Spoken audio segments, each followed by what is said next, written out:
A very good afternoon to Honorable Chairman Sir, Mr.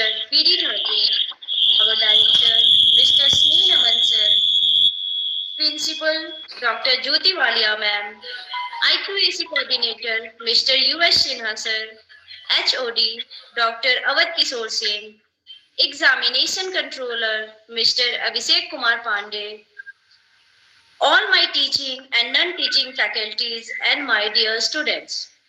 I am delighted to see you all here. It gives me immense pleasure to extend to you all very warm greetings on behalf of Ram Sobha College of Education, Bankheta Ramgarh. It is my privilege and pleasure to welcome all to grace this webinar on topic awareness program on utilization of e-resources.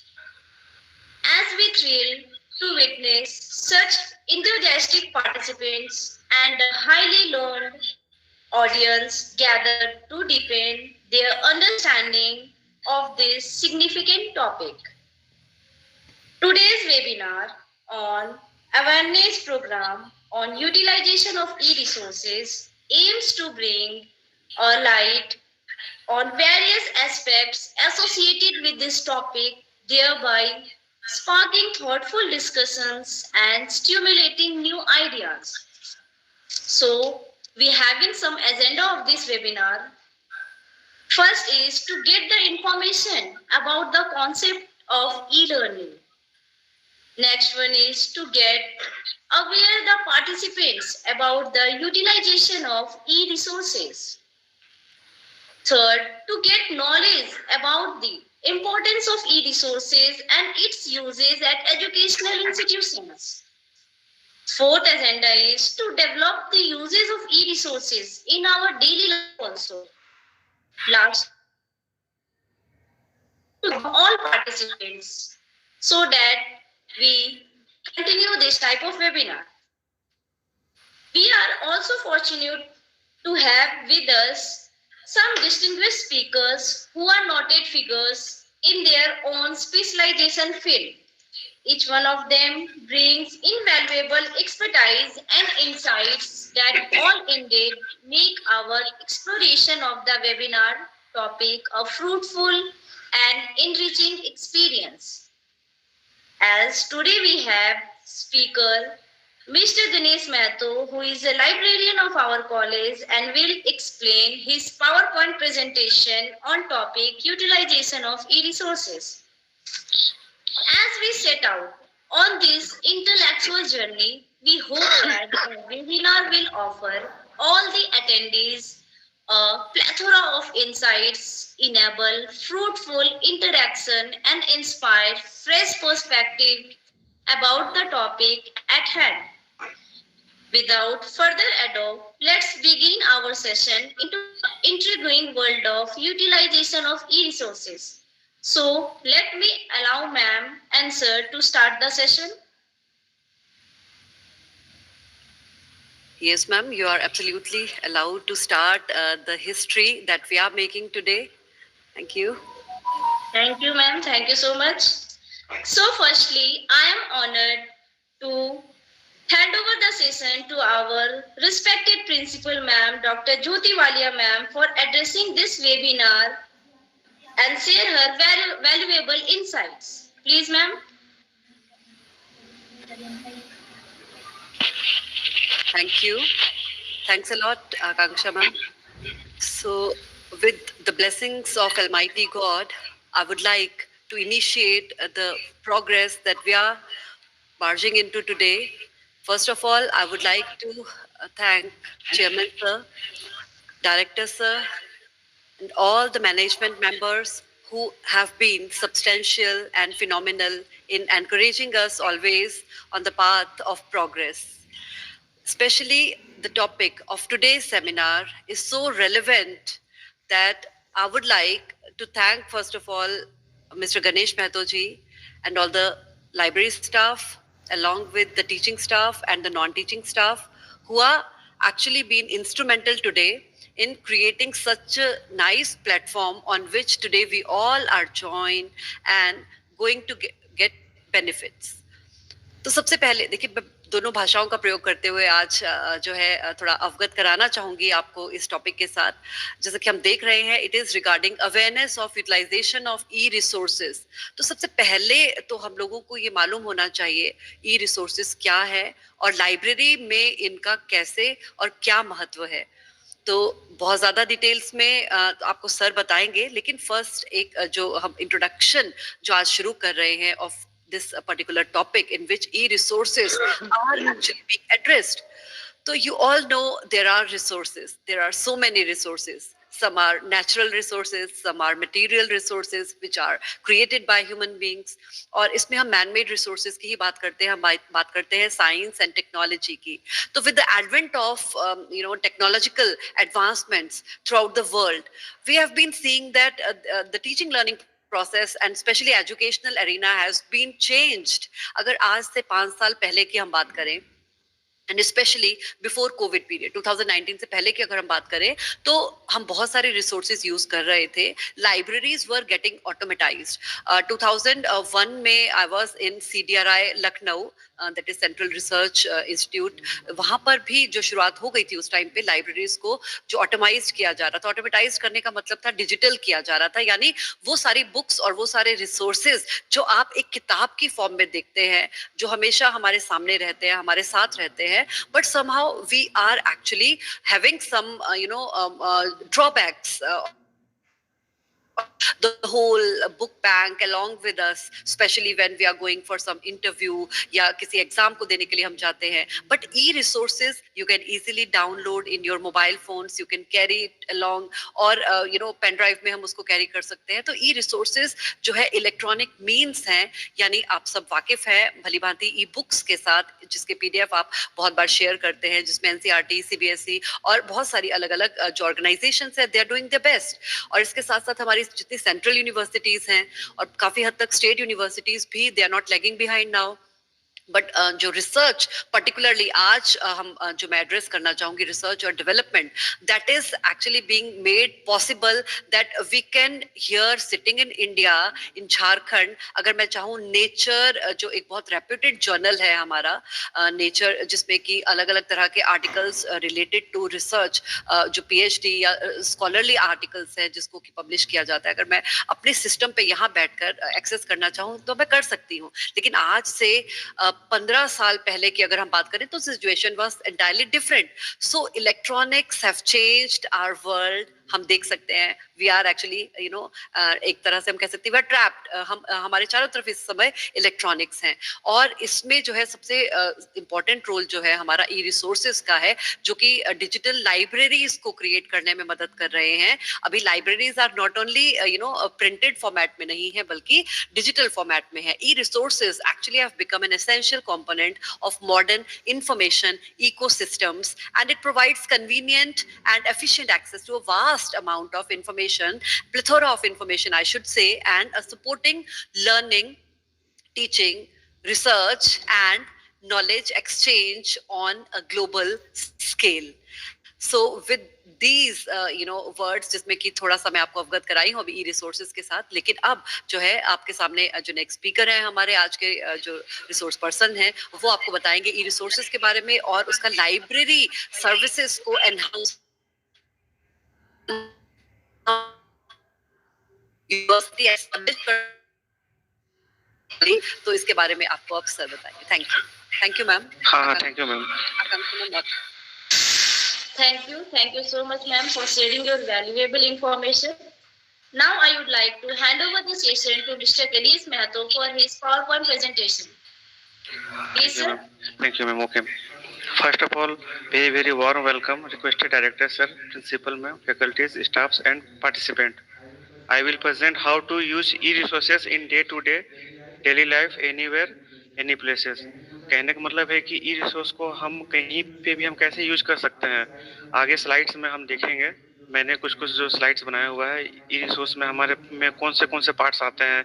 E books आते हैं, ई journals आते हैं, ई magazines आते हैं, EDM आते हैं, और भी ई न्यूज़पेपर्स आते हैं.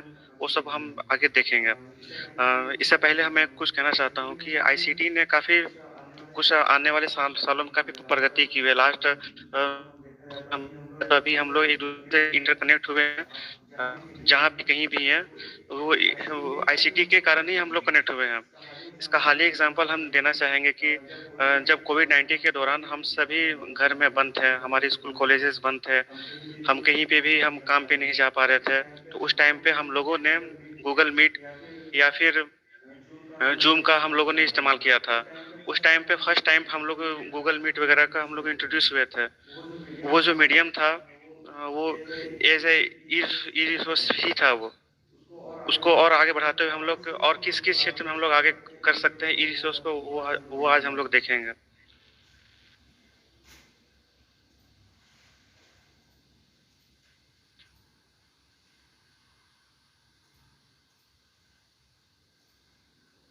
A webinar on awareness program on utilization of online e-resources। Basically हम लोग को कहने का मतलब है कि इलेक्ट्रॉनिक फॉर्म में जो भी हमारे पास जो डॉक्यूमेंट्स हैं, बुक्स है, उनको हम कैसे एक्सेस करें और इनका एग्जांपल हम आज देखेंगे।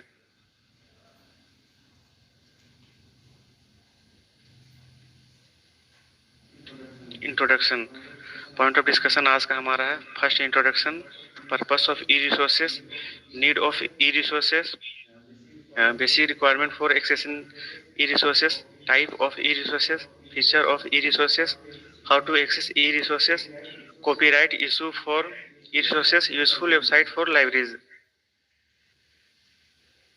एक्सक्यूज मी सर, ये Akanksha madam. Yes, sir. Good afternoon, sir. Good afternoon. Recording कर रहे हैं ना? रिकॉर्डिंग सौरभ सर कर रहे हैं। बेसिकली सर रिकॉर्डिंग हो रहा है सर, लेकिन इसका स्क्रीन शेयरिंग रिकॉर्डिंग हो रहा है पर ऑडियो उतना अच्छा से रिकॉर्डिंग नहीं हो पा रहा है सर। नहीं, वो कोई बात नहीं है, रिकॉर्ड कर लेंगे ना तो ये सारे पार्टिसिपेंट्स आ जाएंगे उसमें। हाँ ठीक है। That will be very valuable paper also for all of us. The current evolution is Namaskar, sir. Akanksha ma'am, kindly invite नमस्कार madam. sir, our IQAC coordinator, to please give a brief, experience of his to share, and in start we need his blessings. Thank you. Okay. Thank you, madam. But no need to represent anything from my side. Just I participate and hearing all these things. Okay, thank you. Thank you, sir.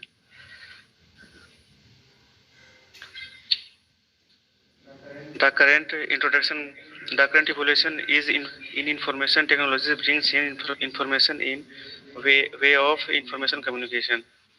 Communication technology develop open up new avenue to e-resource publishing in a big way. E-resources distribution of information in any way, electronic form such as CDs, internet access, computer like e-journals, e-books, ETD, etc. E resource का जो वितरण जो हमारे पास जो होता है CD के form में होते हैं, इंटरनेट के फॉर्म में होते हैं, या फिर इंटरनेट कनेक्टिविटी के फॉर्म में होते हैं, या फिर कंप्यूटर नेटवर्क जैसे कि जो भी हमारे पास हैं टेलनेट हैं उनके फॉर्म में हमारे पास ई रिसोर्स का डाटा शेयरिंग हमारे पास होता है। Need of electronic resources, e resources can be downloaded instantly. E resource को हम आसानी से डाउनलोड कर सकते हैं। Users can read an e resources at any time. E resource को हम 24 आवर कहीं पे भी हो, रिमोट एरिया में या फिर सिर्फ इंटरनेट कनेक्टिविटी के कारण हम कहीं भी एक्सेस कर सकते हैं। Phone size can be change suitably. Font कहने का मतलब है कि जो भी कैरेक्टर्स लिखे हुए होते हैं अल्फ़ाबेटिकली उसको, या फिर जो न्यूमेरिकल्स होते हैं उसको फ़ॉन्ट को इस मोबाइल स्क्रीन या फिर टैबलेट स्क्रीन के साइज के अकॉर्डिंग हम लोग कम ज़्यादा कर सकते हैं।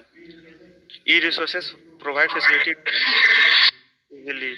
ई रिसोर्स में एज ए फिजिकल पेज जैसे हम लोग पलटते हैं, आगे पीछे पेज हम लोग करते हैं, सिमिलर अनुभव हम लोग को उसी में वैसा ही मिलता है ई रिसोर्स में। Need of electronic resources, physically disable user can hear Audible E resources. जो भी दिव्यांग है या फिर जो दृष्टिहीन है वो ऑडिबल ई रिसोर्सेज को सुन सकते हैं, जैसे कि हमारे पास अमेजॉन ऑडिबल हमारे पास अवेलेबल है। Due to portability e resources can take in anywhere on portability. E resources को पोर्टेबिलिटी के कारण हम कहीं पे भी आसानी से यूज कर सकते हैं। It is interactive and allow interaction between author and publisher and user.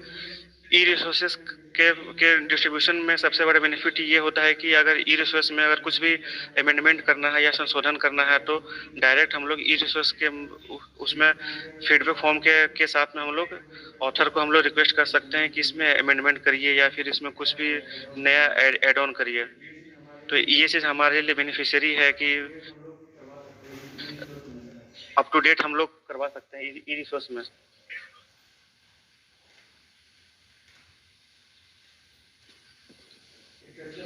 Structure of E resources. E resources का जो स्ट्रक्चर होता है किस किस फॉर्मेट में होता है बेसिकली उसी के बारे में यहाँ पे बताया गया। HTML फॉर्मेट, HTML फॉर्मेट हम सभी यूज करते हैं। जो भी ब्राउज़र हम यूज करते हैं as a browser, Chrome, Safari, Mozilla, उसका जो बेसिक स्ट्रक्चर होता है, जो वेब पेज हम पढ़ते हैं उसमें जो भी कैरेक्टर्स होते हैं वो HTML फॉर्मेट में होते हैं। PDF फॉर्मेट, PDF होता है पोर्टेबल डॉक्यूमेंट फॉर्मेट। इसको बनाया गया था एडोब लेबोरेटरीज ने।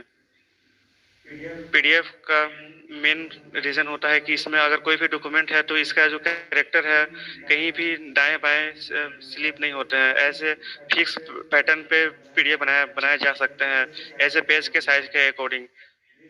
रिच टेक्स्ट फॉर्मेट बेसिकली वो फॉर्मेट होते हैं जिस प्रकार हम लोग MS वर्ड में काम करते हैं, ब्लॉग में काम करते हैं, ब्लॉग में हम लोग एडिटिंग करते हैं, रिच टेक्स्ट फॉर्मेट है। Other format similar blocker format, CHM format, post script format, desktop format, ये सिमिलर फॉर्मेट्स जो है वो है माइक्रोसॉफ्ट के द्वारा क्रिएट किया गया था। Basic requirement for accessing E resources. First part हमारा आता है हार्डवेयर में वो सभी डिवाइसेस आते हैं जो हम एक्सेस करते हैं। स्मार्टफोन हमारे पास हो गए, टैबलेट हमारे पास हो गए, लैपटॉप्स हमारे पास हो गए, वो सभी हार्डवेयर कंपोनेंट्स में आते हैं। उनमें ऑपरेटिंग सिस्टम एक होता है एंड्रॉयड, मैक, लाइनक्स या फिर विंडोज। उसी के अंदर सारे जो एप्लीकेशंस है उसको हम एक्सेस करते हैं। सेकेंड कंपोनेंट्स हमारे पास होते हैं इंटरनेट कनेक्टिविटी या फिर इंटरनेट कनेक्टिविटी।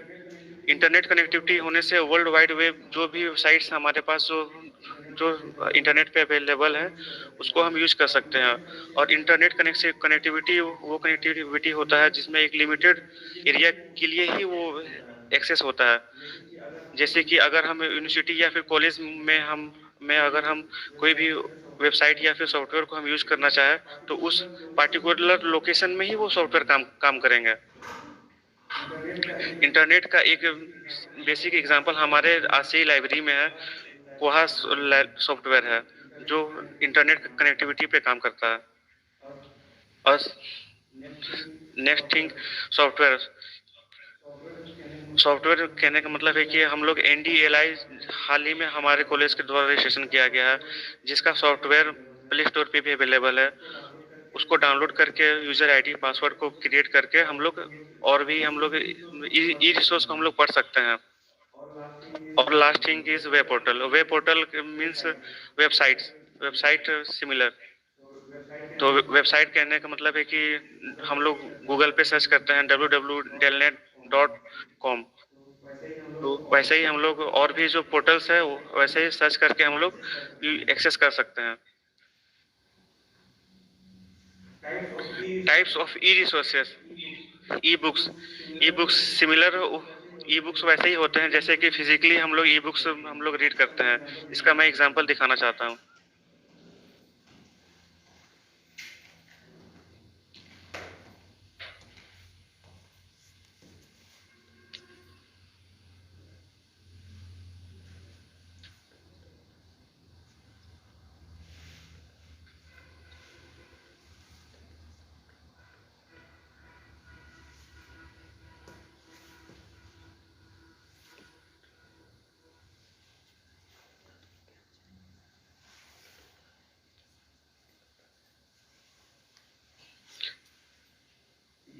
ये हमारा ई बुक्स है। जैसे हम लोग बुक्स को रीड करते हैं इसमें हम लोग फर्स्ट पेज में हम लोग को इंडेक्सिंग हम लोग को मिलता है कि बुक्स में कौन से कंटेंट्स हैं। तो ऐसे ही हम लोग कोई भी कंटेंट्स को हम लोग सर्च करेंगे या फिर क्लिक करेंगे। जैसे हम मुझे ये सर्च करना है द प्रिपरेशन, तो इस पेज पे हम आ जाएंगे। तो ये जो मीडियम होता है, सिमिलर जो हम लोग फिजिकल बुक्स पढ़ते हैं वैसे ही ये ई बुक्स होते हैं। ये हमारे टेलनेट में भी अवेलेबल हैं।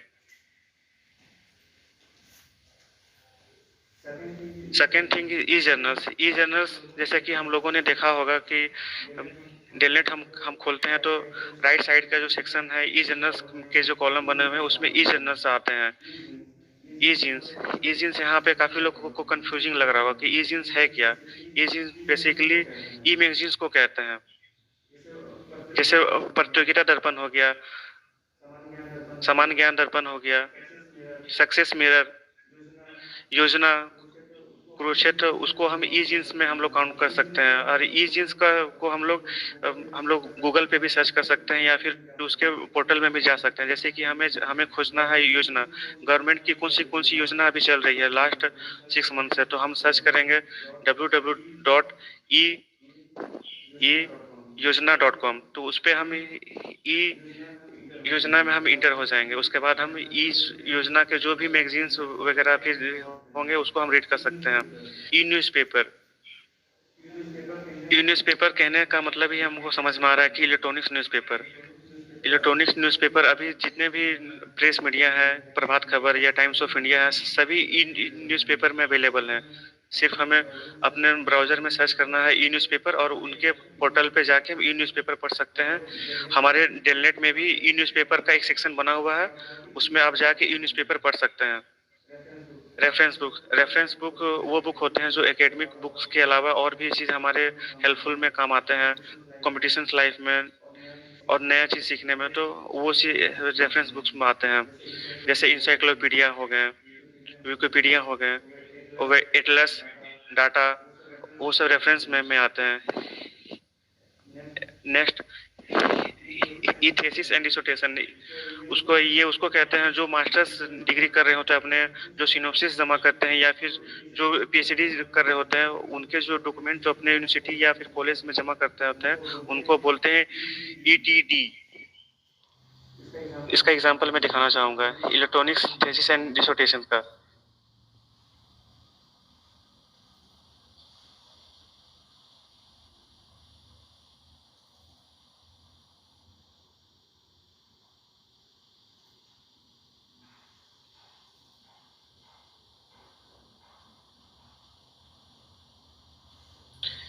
ये एक सब्जेक्ट है, investigation the relationship between the gender and content of science. ये सॉरी,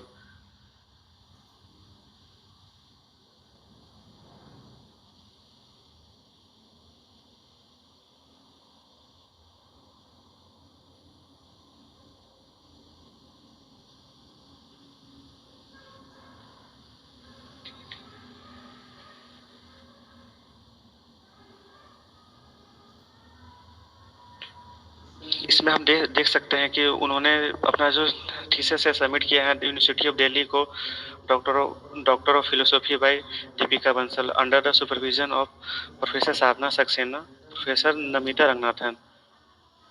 ये इनका फर्स्ट लेटर है।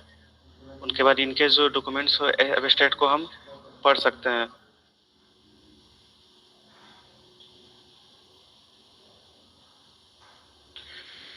नेक्स्ट हम आते हैं सीडी रोम्स में काफ़ी कुछ होते हैं। जैसे कि हम कभी एटलस खरीदते हैं या फिर कभी इंसाइक्लोपीडिया, एक पार्टिकुलर इंसाइक्लोपीडिया खरीदते हैं या फिर गिनीज बुक ऑफ रिकॉर्ड्स का डाटा हम खरीदते हैं, तो वो सीडी के फॉर्म में होते हैं। और उनमें क्या क्या उन्हें अचीवमेंट प्राप्त किया था, जो भी है वो सब सीडी के फॉर्म में ही होते हैं। उनको एक्सेस करने के लिए कंप्यूटर की आवश्यकता होती है। डाटाबेस वो सभी होते हैं जो लाइब्रेरी से रिलेटेड ही होते हैं, जिसमें सभी चीज़ का कंपाइलेशन आ जाते हैं। ई बुक्स, ई जर्नल्स, ई न्यूज़पेपर का जो बाउंड वॉल्यूम जिसको कहते हैं, जो जिसका जो लास्ट एडिशंस वगैरह जो भी है, जो समय के साथ क्या क्या परिवर्तन हुआ, इससे पहले का जो एडिशन में क्या था, उसको हम लोग डाटाबेस के रूप में हम लोग जान सकते हैं। Next, Feature of e-resources.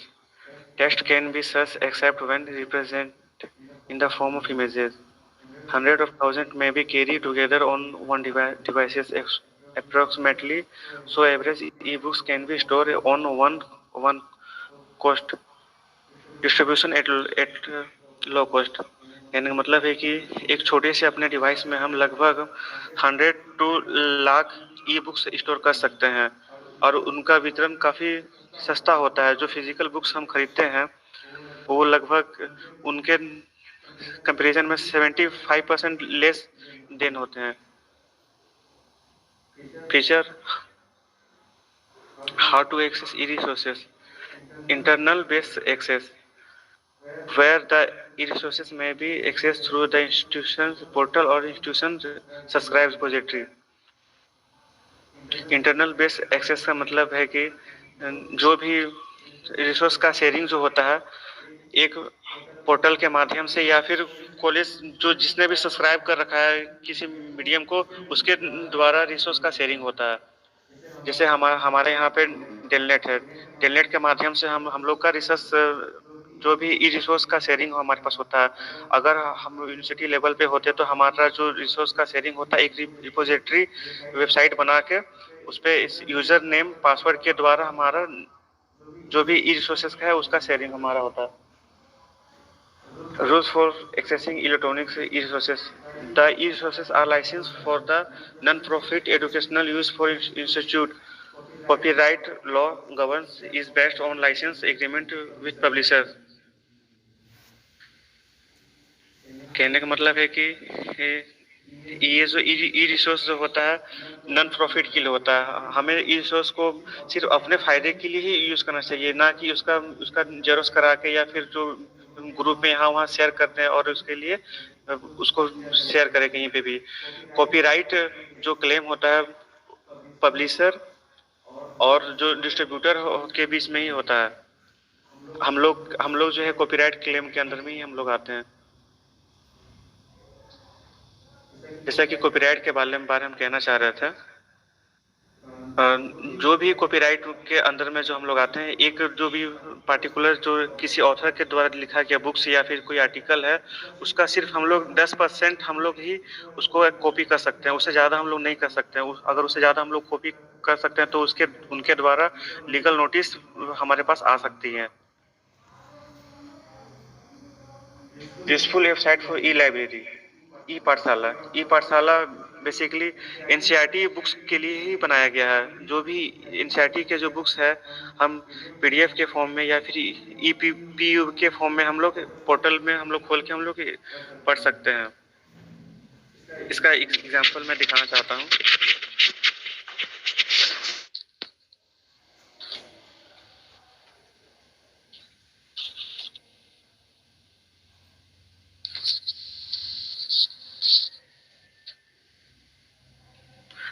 हम जैसे कि एनसीईआरटी की वेबसाइट पे हम आ गए हैं। यहाँ पे हम देख रहे हैं ई पाठशाला की में हम आ गए हैं। यहाँ पे हम by the way play store या फिर मैक्स या फिर एप्पल डिवाइस में हम यूज करके हम लोग एक्सेस कर सकते हैं।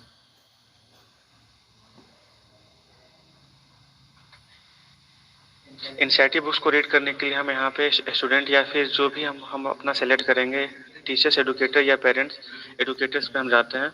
उसके बाद सारे जो एक्सेस है बुक्स वगैरह को हम रीड कर सकते हैं।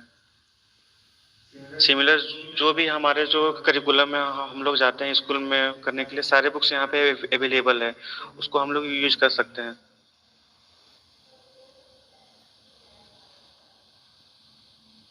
नेक्स्ट हमारा ईपीजी पाठशाला। ईपीजी पाठशाला बेसिकली बनाया गया है एमएसआरडी और यूजीसी के द्वारा। इसमें यूजी से लेकर पीजी तक की जितने भी कोर्सेस हैं उनके ई रिसोर्सेस यहाँ पे अवेलेबल है, आप इसको भी एक्सेस कर सकते हैं। नेक्स्ट हमारा है डेलनेट। डेलनेट बेसिकली सभी यहाँ पे फेमिलियर ही होंगे क्योंकि डेलनेट सभी लोग यहाँ पे लगभग यूज करते ही हैं।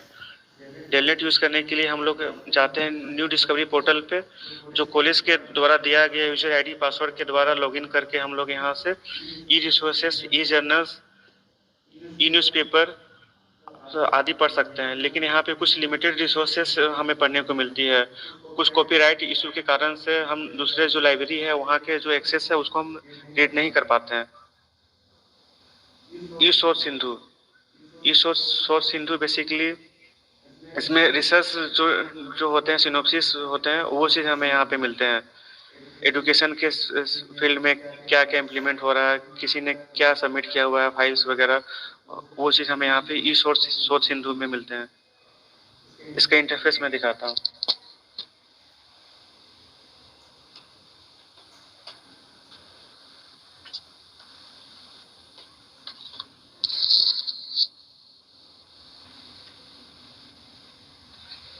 ये किसी पार्टिसिपेंट ने शायद रेज हैंड किया है, जरा उसको देख लीजिए सर। ठीक है सर। कुछ किसी ने रेज हैंड किया।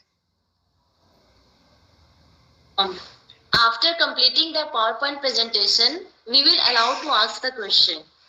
There will be a question answer session, sir. Okay ma'am. तो सोच सिंधु में हम यहाँ पे देख सकते हैं कितने यूनिवर्सिटी के पार्टिसिपेंट्स हैं, कितने कॉलेजेस यहाँ पे इंटर किए हुए हैं।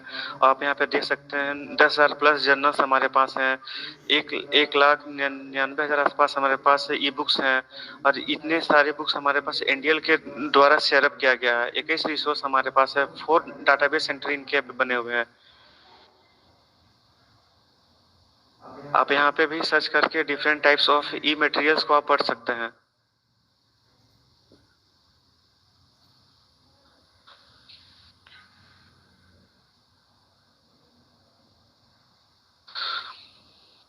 नेक्स्ट हम आते हैं स्वयं प्रभा बेसिकली बनाया गया जो रिमोट एरिया में रहते हैं, उन लोगों के पास इंटरनेट का कनेक्शन नहीं है, वो लोग सिर्फ फ्री डिश लगा के अपने स्वयं प्रभा देख सकते हैं। और उसमें उनका कोलिब्रेशन इग्नू, आईआईटी, यूजीसी और डिफरेंट एनआईटीज है, और भी जो भी प्राइवेट कॉलेजेस है उनका कोलिब्रेशन के साथ ये बनाया गया है स्वयं प्रभा। इसमें सब कुछ हम लोग देख सकते हैं, एजुकेशन से रिलेटेड, इंजीनियरिंग से रिलेटेड, और भी कंपटीशन से रिलेटेड भी हमारे पास कोर्स मटेरियल देख सकते हैं। उसके लिए हमें प्ले स्टोर से हम ऐप भी डाउनलोड कर सकते हैं, या फिर उसको हम लोग कहीं पे रिमोट लोकेशन में अगर रहते हैं, इंटरनेट का कनेक्टिविटी नहीं है, तो हम लोग फ्री डिश लगा के उसको हम लोग देख सकते हैं। Thank you.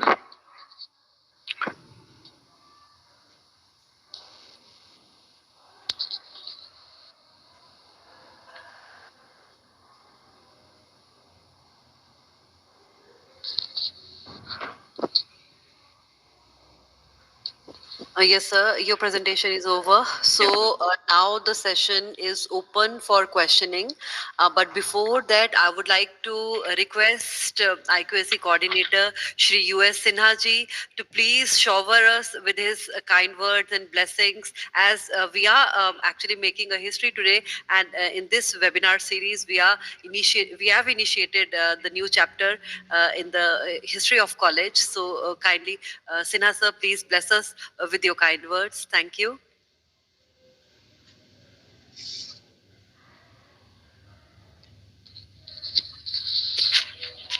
Thank you very much, madam. Thank you very much. Most Honorable Chairman sir, Director sir, Principal madam, and all the faculties of the Ramsabha College of Education and dear students. This is really a very great opportunity for this college to organize this webinar, and this is also a great fact that for the first time this is organized. So all thanks goes to Principal Madam, Akanksha Madam, our library faculties, and all the members of the Ramsabha College of Education. So I am really very much delighted to be present in this webinar, and so many facts are also known to the students of this college and the teachers, but so new facts were added by our library faculty. This is a great thing. So thank you from my side to all of you. Okay, thanks. Thank you so much, sirs, for spending your precious time with us. I would also like to thank you, Sir Ganesh Mehto, sir, for his wonderful presentation. Really, this presentation will be helpful for all participants to get aware about the e-resources and its utilizations. Now it's turn to start a question answer session. So let me take permission and start the question answer session. Yes, ma'am. Session is now open for questioning, and I would like to encourage all the students, all the participants to take active role now and ask the questions, as many questions as you can. Thank you. Because we better know communication only provides fruitful outputs and also in communicate our webinar agenda. Let's be clear, if any participants want to ask question, they have to raise their hand and firstly they have to unmute themselves, then they will ask the question. Okay, so anyone who want to ask question?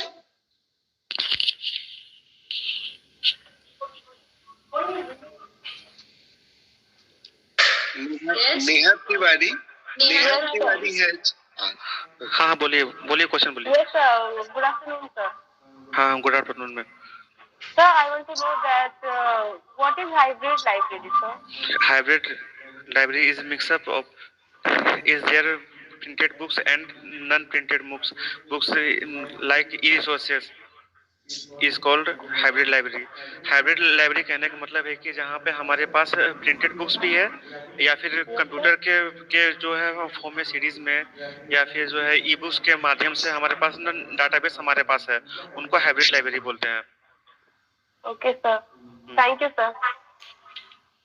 I would like to add a few words here. Neha, as you have asked a very relevant question, hybrid libraries की अगर हम बात करें तो आज की present आप universities में जाएंगे, आप किसी भी अच्छी state या central university में जाएंगे, organization में जाएंगे, तो आपको जो library मिलेगी उसमें आपको printed भी और electronic भी दोनों तरह की books देखने को मिलेंगी. आप easily access कर सकते हैं. वहाँ पर system लगे हैं, libraries जितना भी जो lavish sophisticated लाइब्रेरीज है, आपको वहां पर कंप्यूटर सिस्टम्स जो हैं n नंबर ऑफ सिस्टम्स आपको मिल जाएंगे. अलग से जो लाइब्रेरी के अंदर ही अलग से आपको एक कंपार्टमेंट दिया जाता है जिसमें कंप्यूटर सिस्टम लगे हैं.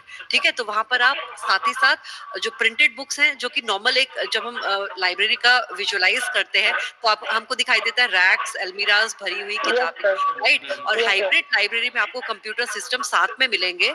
ठीक है, और उसमें आप जो है ऑनलाइन जो इलेक्ट्रॉनिक बुक्स हैं जैसा कि जिसके बारे में सर ने अभी आपको बताया, अलग अलग वेबसाइट्स के बारे में भी सर ने जानकारी दी है. उसके साथ ही साथ में आप जो है बहुत सारी ऑनलाइन फ्रीली एक्सेस जो जर्नल्स हैं, जो मैगजीन्स हैं, जो ई-ज़ाइन्स की सर ने बात की, वो सब भी आप जो है अपने रिसर्च को या अपनी स्टडीज को और बेहतर नोट बनाने के लिए काम ले सकते हैं. Thank you. Okay, thank you. Thank you, Neha. Next one who wants to ask the question? Please raise your hand जो क्वेश्चन पूछना चाहते हैं. Yes, you may ask.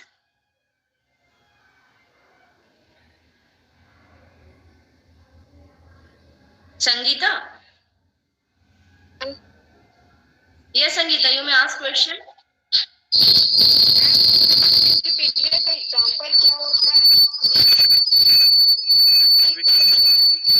Wikipedia basically एक ओपन सोर्स वेबसाइट है जहाँ पे हम सब चीज सर्च कर सकते हैं. हम जैसे दिखाना चाहता हूँ.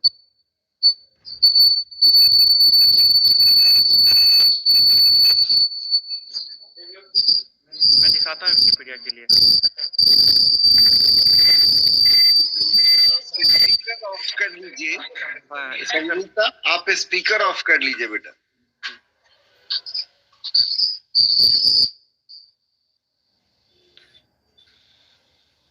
विकिपीडिया मैं दिखाता हूँ यहाँ पे.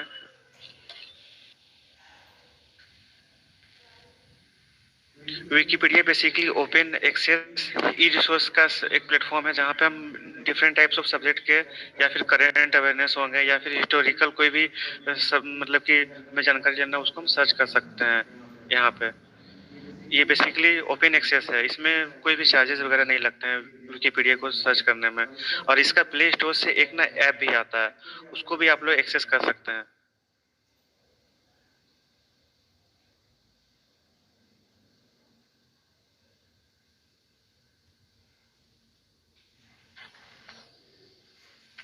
Yes, anyone who wants to give suggestion here also may give. आप suggestion भी दे सकते हैं अपना।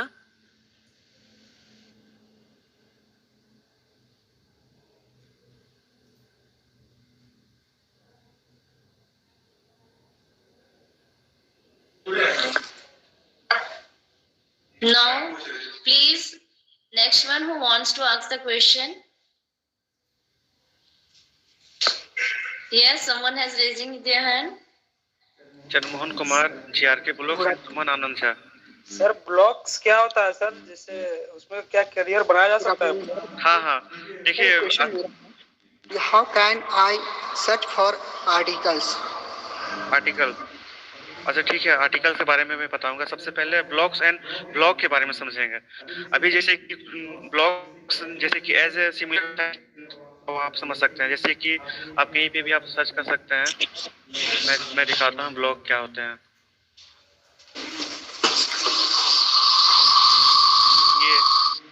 ये आप देख रहे हैं ब्लॉगर, इस पे आप ना ब्लॉग में क्लियर बना सकते हैं।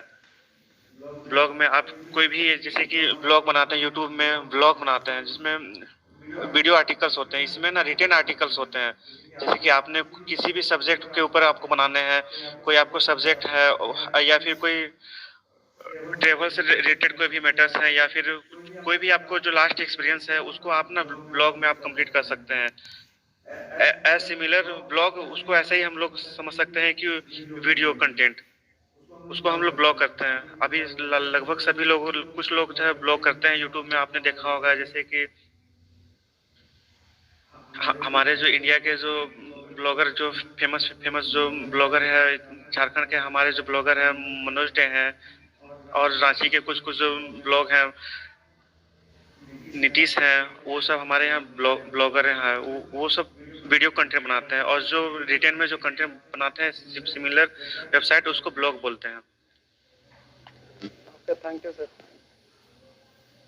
Okay, next question is from Subham Anand Jha. Please ask your question. Good afternoon, sir. Good afternoon Sir, can you please brief Plucker format in detail, sir? Plucker format, what is it? Plugger format को मैं दिखाना चाहता हूँ। Then you unmute yourself.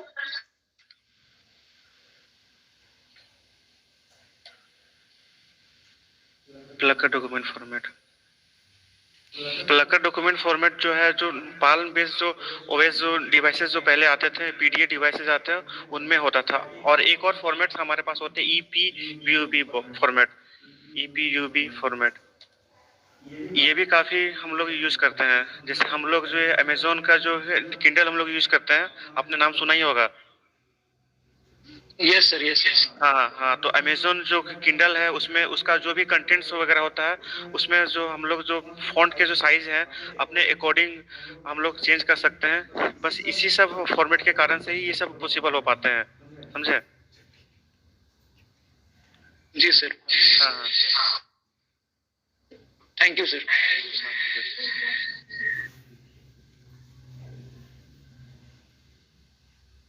Yes, next one. Who wants to ask the question? Yes, Sanskar.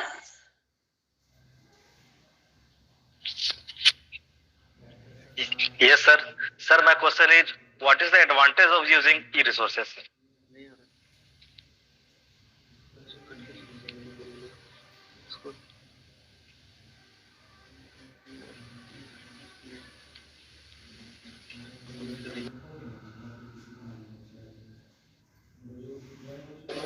Okay, I will proceed with the answer here. Yes, your question आप अगर पूछे हैं तो जरूर आपने इसके पीछे सोचा होगा पूछने से पहले कि what is the relevance of e-resources, right? हाँ। ठीक है, तो देखिए ये अब आपको मैं बताना चाहूंगी, आज के युग में आप हमारे साथ इलेक्ट्रॉनिक्स से जुड़े हैं। अभी आप you are on your phone, या आप लैपटॉप से या कंप्यूटर सिस्टम से हमारे साथ जुड़े हैं। तो जिस तरीके से हम एक्सेस कर पा रहे हैं एक दूसरे को डिस्पाइट ऑफ आवर लोकेशन, ठीक है, कोई कहीं भी है, किसी भी जगह पे है, but we can get associated throughout the world. Global platform का है जिसपे कि हम रिसोर्सेज का यूज करें, इज इट? हम इस टाइम पे टेलीकम्युनिकेशंस का यूज कर रहे हैं। अगर आप देखना चाहेंगे तो सब जगह पर जो है इस टाइम पे टेलीकम्युनिकेशंस का यूज हो रहा है, ठीक है। Right from your weather checkup to your lectures, everything can be done through resources only, isn't it? तो ई रिसोर्सेज की जब हम बात करते हैं, इलेक्ट्रॉनिक रिसोर्सेज की बात करते हैं, थोड़ी देर पहले मैंने आपको बताया भी था कि when we are going out, ठीक है, जब हम घर से बाहर निकलते हैं तो we need not carry voluminous books with us, ठीक है। बहुत भार रहता है किताबों का, आप जानते हैं अच्छे से, ठीक है। तो आप 5-10 किलो का किताब उठाकर नहीं ले जा सकते अपने साथ, but you can download the content of those particular electronic books. आप पीडीएफ फॉर्मेट में उसको डाउनलोड कर सकते हैं, आप उन बुक्स को लेकर जा सकते हैं, चाहे आपका यूनिवर्सिटी है, कॉलेज है, या कोई भी संस्था जिससे आप जुड़े हुए हैं, वहां पर आप इजीली जो है पीडीएफ के माध्यम से अपने साथ जो है प्लिथोरा ऑफ नॉलेज, जिसको कहते हैं किताबों के अंदर जो है, that is unlimited information you can carry in your pockets, ठीक है। तो that is the beauty of e resources, जो कि आज की डेट में अगर मैं बात करूं इंडिस्पेंसिबल, यानी उसको हम छोड़ ही नहीं सकते। That is the best. Okay, now I would like Ganesh sir to please okay ma'am.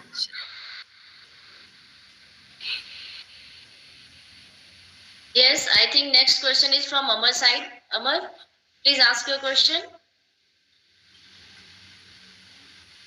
बोलिए अमर क्वेश्चन।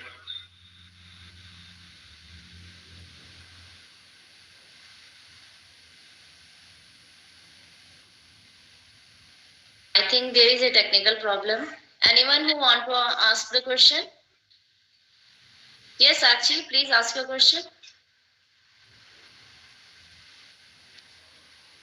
Good afternoon, ma'am. हाँ, I wanted to know that how is e-resources beneficial to us? अभी जैसे कि मैं बताना चाहता हूँ कि बेनिफिशियरी आप कैसे कर सकते हैं। आप बीएड कर रही हैं, आप बीएड कर रही हैं ना? Yes, मैं sir. हाँ, स्क्रीन शेयर से मैं दिखाना चाहता हूँ।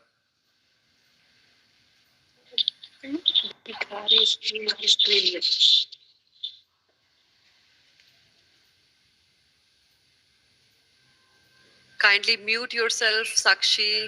आप स्वयं पे आप गए हैं।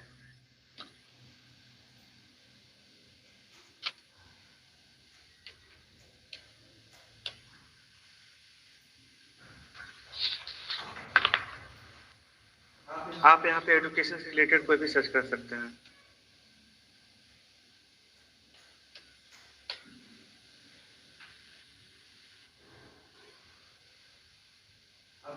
आप जैसे कि यहाँ पे देख रहे हैं, स्वयं जो भी एक पोर्टल है, जैसे कि मैं बता रहा था कि स्वयं जो है एक रिमोट एरिया के लिए जो बनाया गया था, जहाँ पे इंटरनेट का कनेक्टिविटी नहीं है, वहाँ पे बच्चे कैसे रीड कर सकते हैं। तो यहाँ पे देखिए आप, कॉन्टेम्प्रेरी इंडिया एंड सोसाइटी का एक ना लेसन बना हुआ है, कंटेम्प्रेरी इंडिया एंड एजुकेशन। आप इस पे ना रजिस्टर कर सकते हैं, और जो भी कंटेंट्स है, नेशनल लेवल का जो कंटेंट्स है, आप यहाँ पे देख सकते हैं। और इसमें असाइनमेंट भी आप कंप्लीट कर सकते हैं, और आप इसको एग्जाम दे के एक सर्टिफिकेट भी इससे प्राप्त कर सकते हैं। Okay, sir. Thank you. हाँ,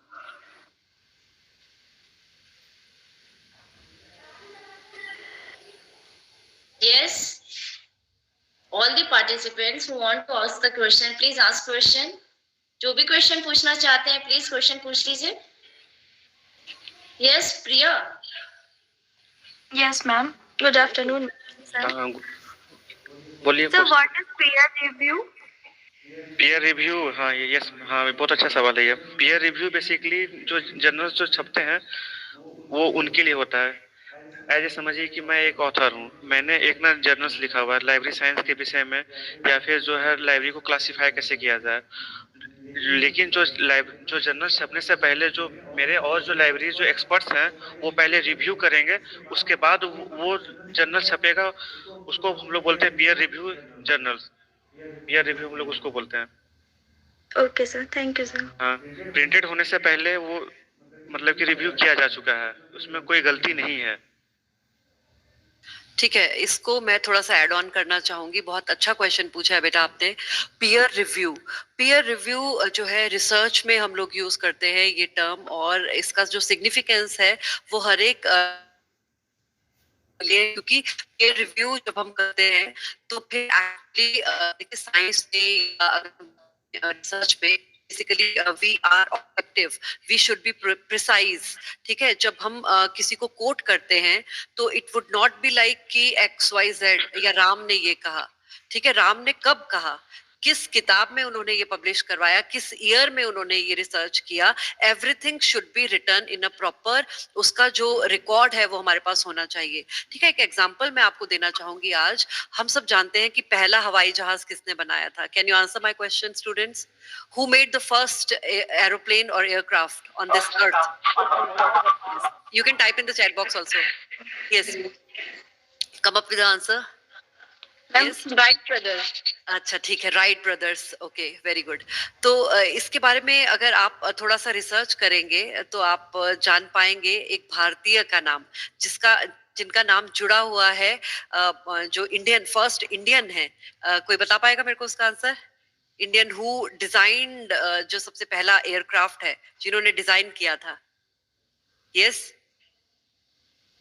वेरी गुड, बताइए। फर्स्ट इंडियन, हाँ, शिवाकर बापूजी तालपड़े, इनका नाम सुने हैं आप लोग? तालपड़े करके एक मूवी भी आई थी थोड़े समय पहले। ठीक है, तो इनका नाम शायद हम नहीं जानते, राइट? क्यों नहीं जानते? क्योंकि कहीं ना कहीं जो इनकी रिसर्च थी वो पब्लिश नहीं हो पाई। ठीक है, ना पब्लिश हो पाई और ना ही उसके कॉपीराइट्स इनके पास गए। IPR, इंटेलेक्चुअल प्रॉपर्टी राइट्स की हम बात करते हैं, और हम बात करते हैं कि जो भी रिसर्च हम करते हैं अगर कायदे से हम नहीं कर रहे, उसको रिटर्न में नहीं ला रहे हैं, उसकी बुक्स पब्लिश नहीं करवा रहे हैं, तो फिर we will not get any advantage of that. तो शिवाकर जो तालपड़े जी हैं, इन्होंने सबसे पहला डिजाइन बनाया था एयरक्राफ्ट का, लेकिन क्रेडिट किसको गया? राइट ब्रदर्स को। एम आई राइट? ठीक है, तो ये इसीलिए हुआ क्योंकि कहीं ना कहीं रिसर्च को जिस ढंग से होना चाहिए उस ढंग से, खासकर इंडिया में या डेवलपिंग नेशंस की हम बात करें, अभी भी still there is a gap. अभी भी हमारे रिसर्चर्स आर डूइंग, आयुर्वेदा की बात करें, अमेरिका जो है नीम का पेटेंट करवा लेता है, बासमती चावल, हल्दी, बहुत सारी चीजों का पेटेंट करवा लेता है। इसका मतलब हो गया कि इन चीजों के ऊपर जो भी रिसर्च होगी उसके कॉपीराइट्स चले गए अमेरिकन के पास। ठीक है, लेकिन भारतीयों का ये योगदान है, सालों से, अरबों सालों से जो है ये पद्धति हम लोग अपना रहे हैं, लेकिन why we are not getting any credit? क्योंकि कहीं ना कहीं वी आर लैगिंग बिहाइंड। तो पीयर रिव्यू का मतलब होता है कि we are actually substantiating our research with the researches that are done previously. Okay, I hope मैंने आपको पॉइंट क्लियर किया है। इसके बारे में हम और चर्चा करेंगे in future. Thank you. Thank you, ma'am. Any questions or? Any questions from anyone? Yes, ma'am. Okay, Aman, ask your question. Hello. हाँ बोलिए सर, मेरा क्वेश्चन था कि विकिपीडिया का जो इन्फॉर्मेशन होता है वो हमेशा सही होता है? नहीं, हमेशा सही नहीं होता है। और दूसरा क्वेश्चन ये था कि हमेशा सही वेबसाइट को सर्च करना जरूरी होता है, या फिर ये बोल सकते हैं कि उससे मिलता जुलता जो वेबसाइट होता है उससे भी हमको इन्फॉर्मेशन उसी लेवल का, उसी टॉपिक का मिलता है? तो क्या ये जरूरी होता है कि हमें सही वेबसाइट? हाँ, इसीलिए तो अवेयरनेस हम लोग आज लेके आए हुए हैं। अब जैसे कि मैं बताना चाहता हूँ कि जैसे कि आप लोग सर्च करते हैं बीएड से रिलेटेड कुछ भी ई मटेरियल जो कि ई ज्ञान कोश में अवेलेबल है। मैं ये चीज़ को बार बार मैं बोलता हूँ लाइब्रेरी में कि आप ई ज्ञान कोश में जाएं। जो भी बुक्स आपको लाइब्रेरी में फिजिकली नहीं मिल रहा है वो इग्नू की वेबसाइट को, उनकी रिपोजिटरी लाइब्रेरी है वो ई ज्ञान कोश, आप वहाँ से सर्च कर सकते हैं।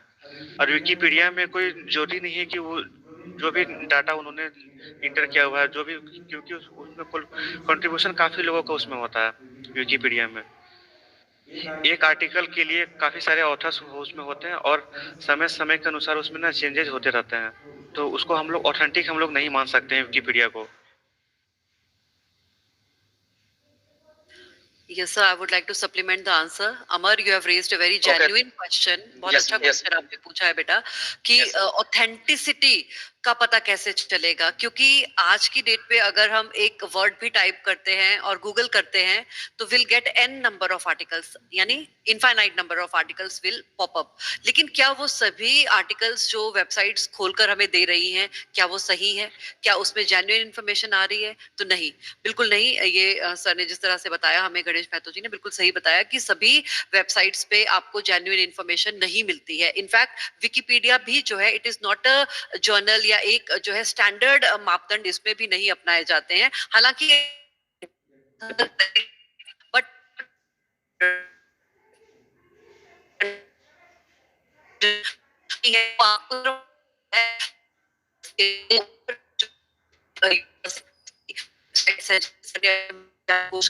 जर्नल के बारे में बताया, बिल्कुल सही सर ने बताया। ई ज्ञान कोश जो है इग्नू का स्टैंडर्ड जो वेबसाइट है, जिसमें कि आपको आपका सभी कोर्सेज एजुकेशन के अलावा भी जितना भी जो इग्नू के थ्रू हम कोर्सेज करते हैं, वो सारी की सारी स्टैंडर्ड और रिफाइंड ऑथेंटिक इंफॉर्मेशन आपको मिल सकती है। इसके अलावा बहुत सारे और भी सर ने आपके साथ शेयर किए। ई पाठशाला की सर ने बात की है।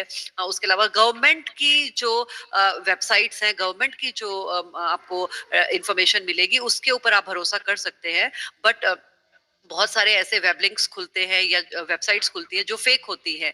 हाँ, आपने अभी थोड़ी दिन पहले जो है इसी को लेकर विजिलेंस जो चलाई जा रही है, जिसमें कि हम देख रहे हैं कि बहुत सारी जो इन्फॉर्मेशन है that is fake, that is जिसके ऊपर आप भरोसा नहीं कर सकते, ना ही करना चाहिए। तो पहली बात तो हमें यही है, साइबर सिक्योरिटी का जो इशू है, इसको लेकर हम सबको जो है जागरूक होना चाहिए। Cyber vigilance and cyber security are the most important things that we need to address. Thank you. Thank you, ma'am. I think next question is from Priya. Priya, do you want to ask question?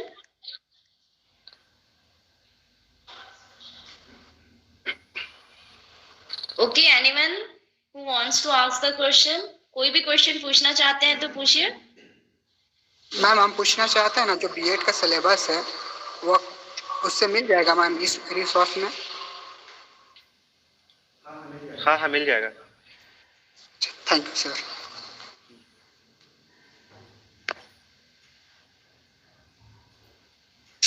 Anyone who BEd का wants to ask a syllabus, question? Yes ma'am, I just like to add, Chandramohan, BEd का syllabus बेटा आपको जितनी भी universities है हमारी, चाहे आप स्टेट यूनिवर्सिटीज के सिलेबस में देखिए, सेंट्रल यूनिवर्सिटीज के सिलेबस में देखिए, और साथ ही साथ ई ज्ञान कोश, ठीक है सर, आप चैट बॉक्स में भी टाइप कर सकते हैं एक बार स्टूडेंट्स की अंडरस्टैंडिंग के लिए, और अलग से भी बेटा आप लोगों को हम एक लिस्ट प्रोवाइड कर देंगे, ठीक है, जिसमें कि आपको पता चल जाएगा कि कहाँ कहाँ से आपको जो है आपका बीएड से रिलेटेड जो मटेरियल है, जो इंफॉर्मेशन है और स्टैंडर्ड जो मटेरियल है वो डाउनलोड करना है। Thank you.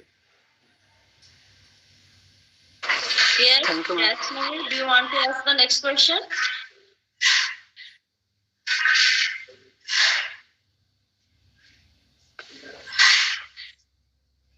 Yes, who want to ask the question? Yes, Subham Jha.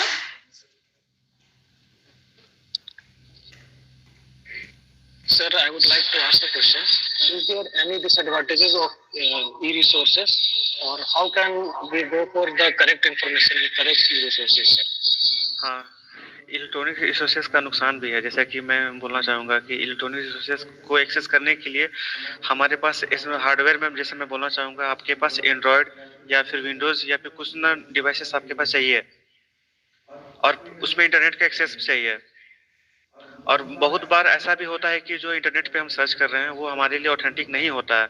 इसीलिए मैं पार्टिकुलर कुछ गवर्नमेंट एफिलिएटेड जो भी वेबसाइट्स या फिर जो भी पोर्टल्स है, उसी पे हमें रिलायबल होना पड़ेगा।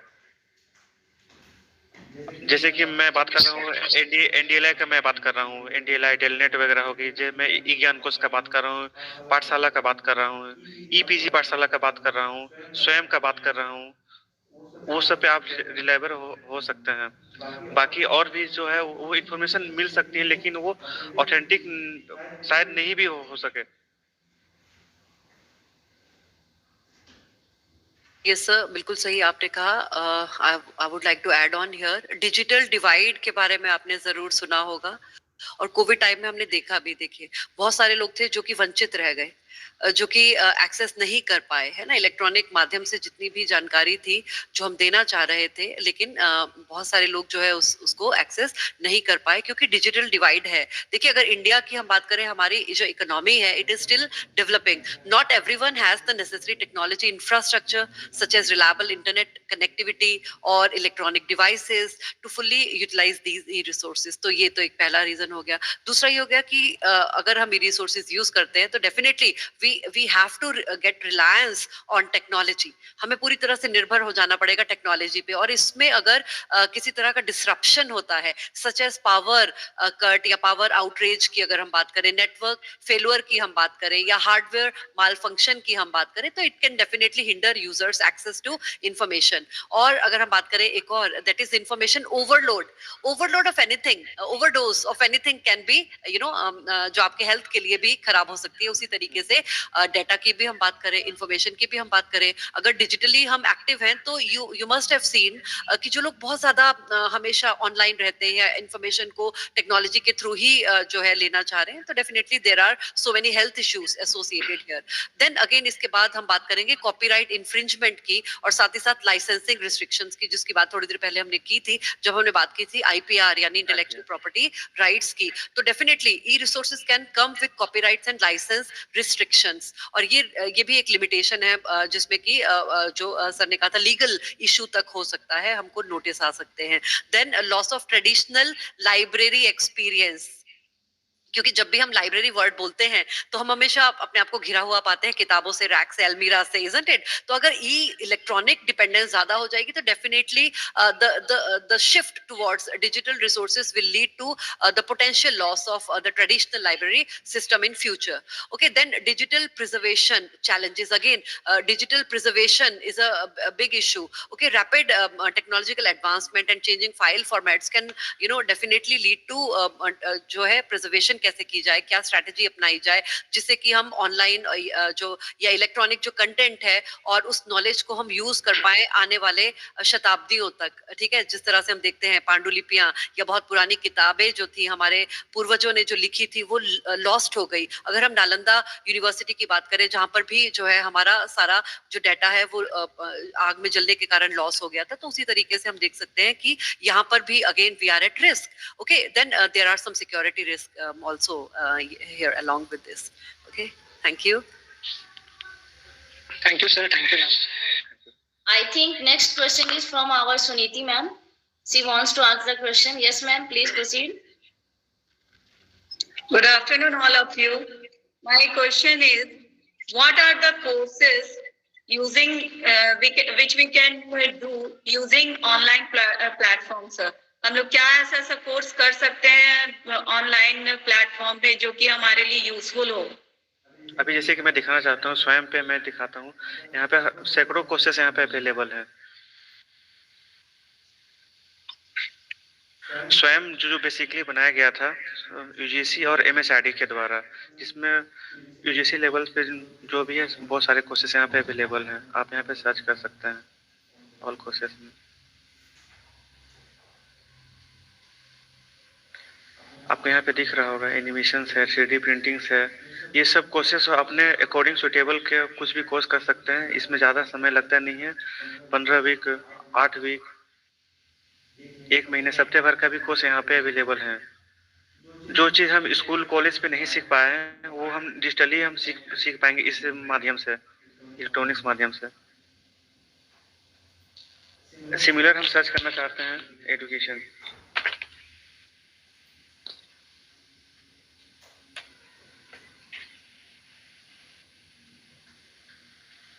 एजुकेशन में जैसे कि हम लोग यहाँ पे देख सकते हैं academic leadership in cross cultural. ये जो टॉपिक है इसको हम कोर्स कर सकते हैं. और भी कुछ कोर्सेस हैं. एजुकेशन एंड मीडिया, ये सब जो कोर्स है हम लोग एजुकेशन में हम लोग अपना कर सकते हैं. ICT in education,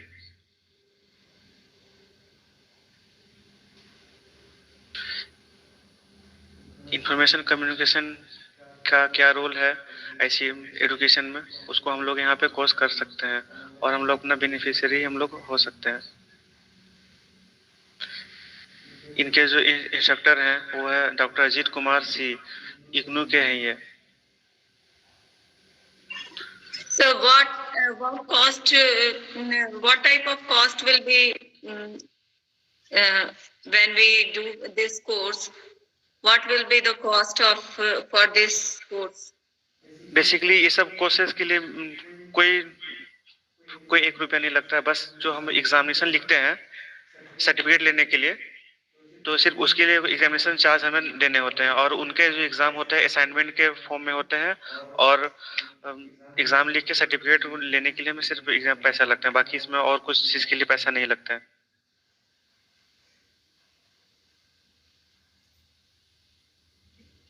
Thank you, sir. Thank you ma'am. और किन्हीं का question? If anyone want to ask the question? Yes, sir. Sir, what is the full form of ये स्वयं? स्वयं का फुल फॉर्म स्वयं का full form, yes, sir. हाँ,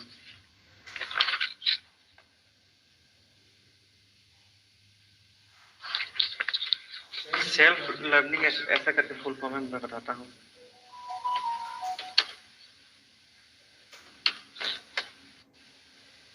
स्वयं का फुल फॉर्म है study webs for active learning for young aspiring minds.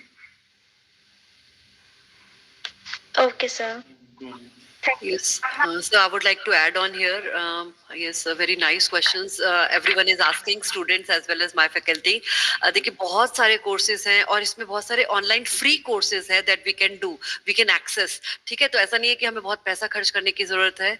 बहुत सारे Indian as well as जो foreign universities हैं free courses करवाते हैं online में, लेकिन हाँ उसमें कुछ restriction रहती है, जैसे कि सर ने बताया time limit रहती है एक तो courses की अलग अलग, और दूसरा कि कुछ जगह पे offline एग्जाम में भी हमें अपीयर होना पड़ता है। ठीक है, लेकिन I think that is not a big issue, है ना। अगर हम घर पे बैठे ही पूरा कोर्स कर लेते हैं, उसके बाद एक बार अगर हमें पेपर देकर उसका डिग्री जो है प्रॉपर हमें मिल जाता है। और जैसा स्वयं पोर्टल की जो सर ने बात की है, स्वयं actually is providing infinite resources जिसमें IIT जुड़े हुए हैं, बहुत सारी जो सेंट्रल लेवल की यूनिवर्सिटीज हैं जुड़ी हुई है, इग्नू भी जुड़ा हुआ है, और साथ ही साथ जो है इसमें स्टैंडर्ड कोर्सेज, बहुत ही बढ़िया कोर्सेज हम लोगों को करवाए जाते हैं। Time to time assignment, time to time उसमें quiz, time to time questioning paper सब करना रहता है। उसके बाद आपको उसका डिग्री का जो सर्टिफिकेट है वो मिल जाता है। ठीक है, तो इसमें मैं आपको ये कहना चाहूंगी definitely you should go ahead. Faculty से भी मेरा रिक्वेस्ट रहेगा और स्टूडेंट से भी, यू शुड गो अहेड और आप जरूर एनरोलमेंट करवाइए स्वयं के। और साथ ही साथ मैं गणेश सर से भी रिक्वेस्ट करूंगी कि सर स्टूडेंट्स को अलग अलग इंडियन और फॉरेन यूनिवर्सिटीज की वेबसाइट्स और क्या माध्यम है, किस तरह से हम लोग एनरोल कर सकते हैं अलग अलग कोर्सेज में, जो कि सिर्फ एजुकेशन नहीं बल्कि अलग अलग क्षेत्रों से हो। तो डेफिनेटली योर जो आपकी प्रोफेशनल क्वालिफिकेशंस हैं, जो कॉम्पिटेंसीज हैं, वो बढ़ेंगी और आप लोगों को जो है और ज्यादा मौका मिलेगा to explore new knowledge, new horizons. Thank you. Thank you, ma'am. So now I think the question answer session is over. I think all the participants are well satisfied. So before we conclude, let us extend our heartfelt gratitude to all who made this event possible, the organizing committees, performers, teachers, students, and everyone behind the session. So for that, I would like to invite our HOD sir, Dr. Awadh Kishore Singh sir, to deliver the vote of thanks. Please, sir.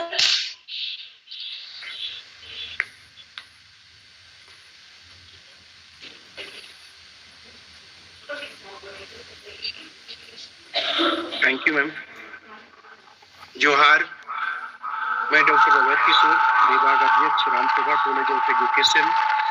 तो इस webinar में सर्वप्रथम में महाविद्यालय प्रबंधन के अध्यक्ष माननीय श्री मान बुद्धदेव ठाकुर सर जी, जो हमारे इस वेबिनार को अपने बहुमूल्य समय देकर सफल बनाने में हमें काफी मदद किए, और अपनी जानकारी हमें सामने रखे, जिससे हमें काफी जानकारी हासिल हुई।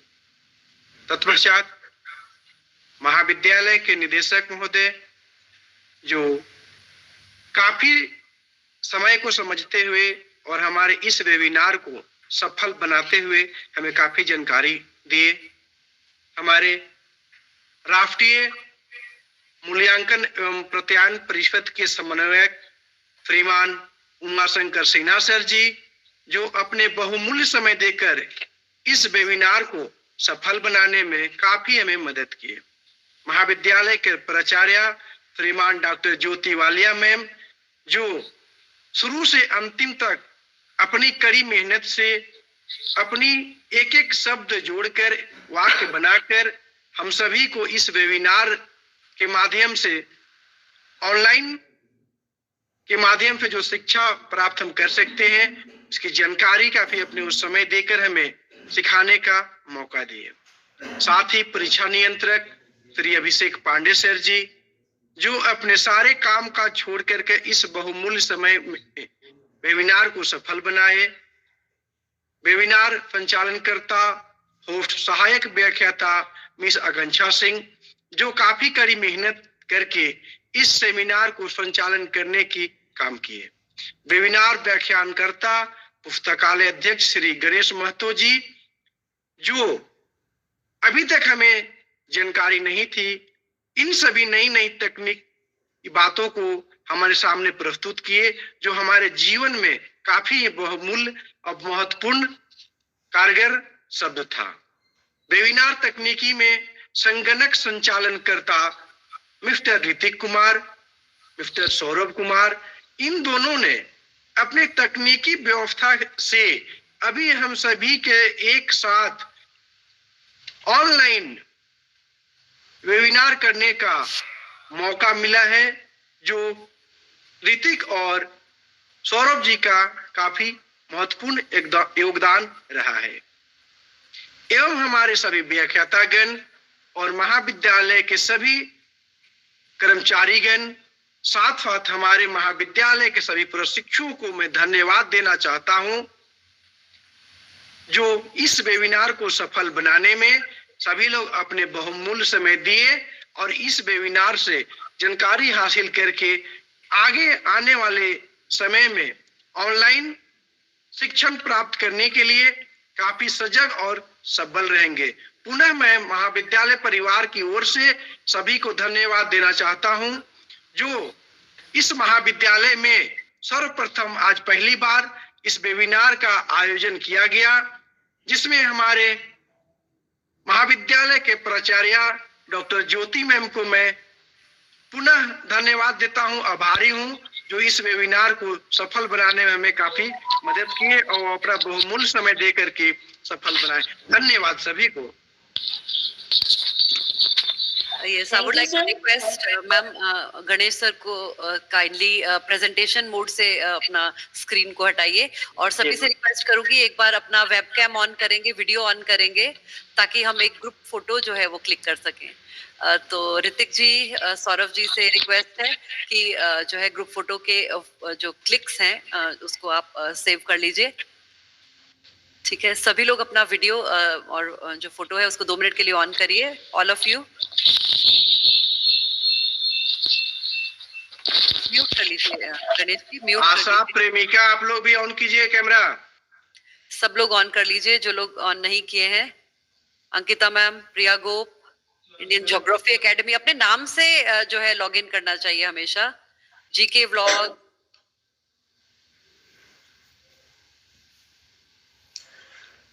प्रेमिका 2224, कैमरा ऑन कीजिए।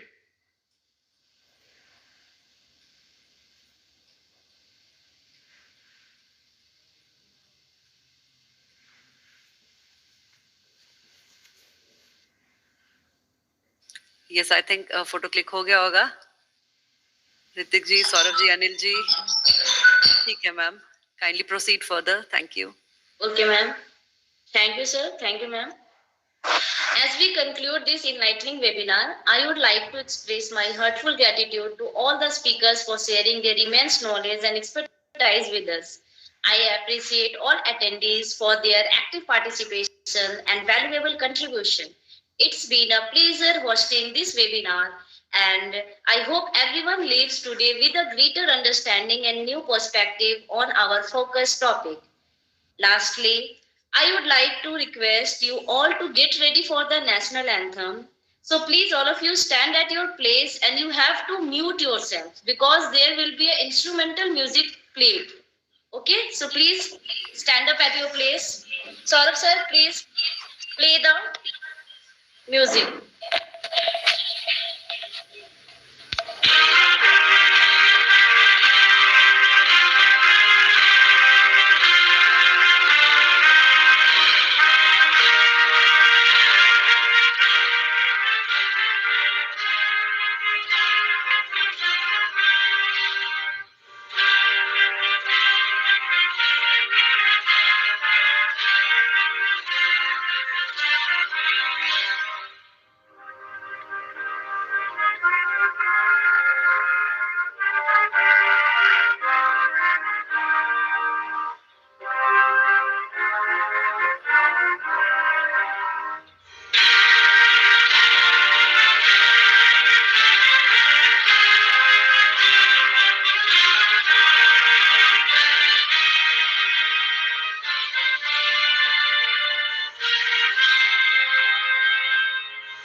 Bharat Mata ki Jai.